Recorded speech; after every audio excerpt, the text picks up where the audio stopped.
السلام عليكم ورحمة الله وبركاته. ازيكم يا حبايبي، عاملين ايه؟ تعالوا النهارده نعمل مع بعض خلطة للفراخ المشوية وتتبيلة روعة. اول حاجة عندي طماطمتين، عندي قرن فلفل اخضر وقرن فلفل احمر، عندي بصل. هضربه كلهم كده في الخلاط ونرجع نشوف التتبيلة مع بعض. تعالوا بقى، انا كده حطيت التتبيلة كده، عندي صينية كبيرة. تعالوا بقى نشوف كده البهارات مع بعض. عندي بهارات فراخ، عندي فلفل اسود، عندي بابريكا، عندي كركم، عندي بصل بودر وتوم بودر وشوية جنزبيل. حطهم كده كلهم، كله معلقه معلقه معلقه كده. هقلب، هحط ملح، معلقه ملح كده حلوه. هقلب كده كله.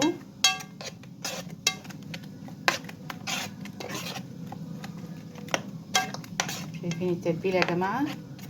احلى تتبيله تعمليها كده من بالليل وتحطي الفراخ فيها، هتبقى حاجه ايه في منتهى الجمال. عندي بقى كده الوراك بتاعتي.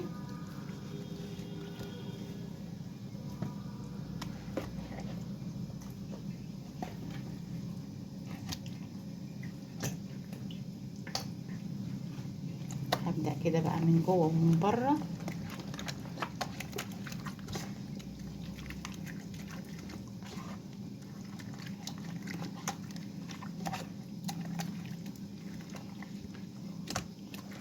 مش عايزين نجيب حاجه من بره، اهي زي المشويه بالظبط، وتدخلي في الفرن وبقى بايه وتغطيها كده. احلى فراخ مشويه. وتسيبيها كده لغايه ما تستوي، وبعدين تفتحي الشوايه عليها.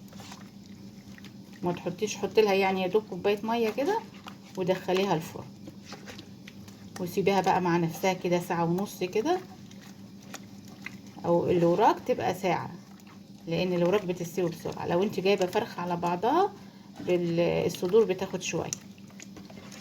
هسيبها بقى كده. طبعا انت لو مستعجله نص ساعه، اعمليها الصبحيه كده وسيبيها كده في التتبيله الجميله ديت.